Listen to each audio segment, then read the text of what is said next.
গল্প হবে, গল্প হবে, ইসলামিক গল্প।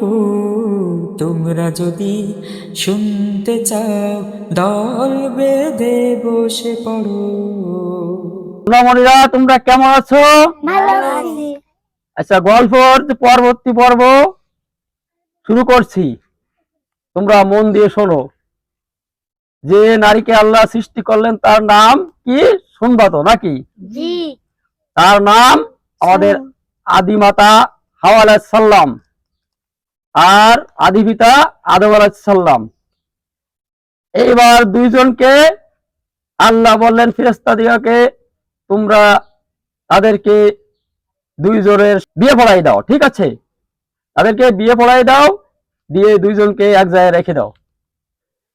আর বললেন তোমরা এই বেহেশতে থাকো, ঘুরে ঘুরে ফলমূল খেয়ে বেড়াও, যেন তোমরা গন্ধব গাছের কাছে যাবে না। এইভাবে আল্লাহ বলে দিলেন।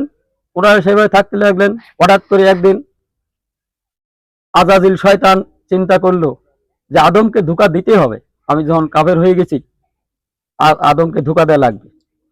ও গন্ধব গাছের তলায় এসে মহিলার সুরে কান্দা শুরু করলো।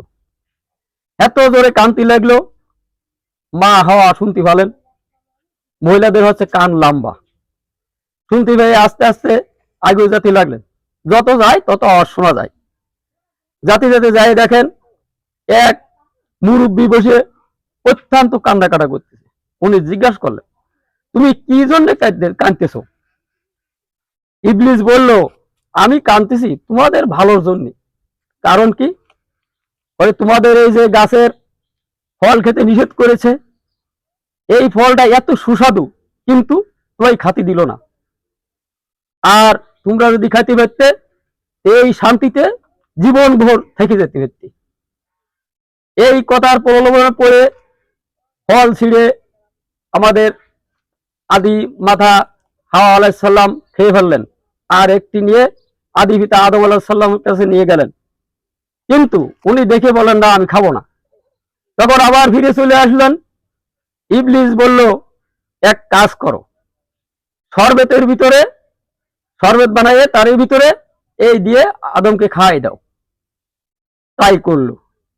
করে এর ভিতর পিসাব পায়খানার লক্ষ্য হতে লাগলো। আল্লাহ বললেন, যাও। ফেরেশতাদের বললেন, যাও, তোমরা ওদেরকে বেহেশত থেকে বের করে দাও। বেহেশত থেকে বের করে দেওয়া হলো। ধরে বের করে দিলেন। দিলে একজন বলেন জিদ্দাই, আর একজন স্মরণ দিবে। এইভাবে দুইজনে থাকতে লাগলেন। থাকতে থাকতে কেউ কারো সাথে দেখা হয় না, কান্নাকাটি করতে লাগলেন। 350 বছর কাঁদতে কাঁদতে একদিন আদম আলাইহিস সালামের খেয়াল হলো যে আমি যখন বেহেশতের ভিতরে ছিলাম, তখন দেখিলাম একজনের মহান মানবের নাম। আবার কালকে থেকে ইনশাল্লাহ শুরু হবে। এবার তোমরা শিল্পী সাব্বিরের কাছ থেকে একটা গজল শোনো। আসসালামু আলাইকুম। ওয়ালাইকুম আসসালাম। তোমরা সবাই কেমন আছো? ভালো আছি। আলহামদুলিল্লাহ। গল্প তোমাদের কাছে কেমন লাগছে? আলহামদুলিল্লাহ। তাহলে গজল শোনো, ঠিক আছে? আজ কেন পৃথিবীটা লাগে এত সুন্দর, সে কোন রূপকারে সাজালো এই চরাচর। আজ কেন পৃথিবীটা লাগে এত সুন্দর, সে কোন রূপকারে সাজালো এই চরাচর। সে কোন রূপকারে সাজালো এই চরাচর। মারহাবা। তাহলে আজকে এই পর্যন্ত। সবাই ভালো থাকো। আসসালামু আলাইকুম। ওয়ালাইকুম আসসালাম। গজলটি কেমন লাগলো তোমাদের কাছে? তোমরা কালকে সকাল চলে আসবা। তাহলে ভালো থাকো, সুস্থ থাকো।